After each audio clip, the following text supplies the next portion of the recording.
Ako si Andrea, operator ng SP Divisoria. Nagamit to ng 6 na araw, may total 144 meters.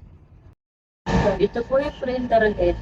Ang ulit palit mo sa white, January 26. Ang order po, December 2024. Ito po yung cupping na may 60% good condition pa po.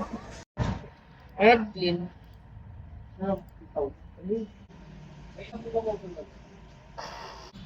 Punasan ng wiper after a head clean.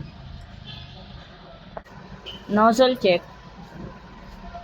Ang uling pulit po ng damper, January 2024 sa colored. Sa white naman po, December 2025. Ang waste tanking nalinis ng isang araw.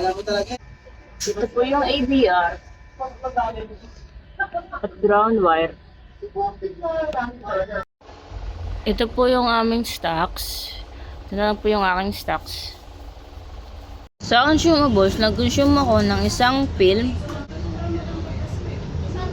isa sa powder, 2 sa ink white, isa sa magenta, isa sa black, at isa rin sa yellow, isa sa cyan.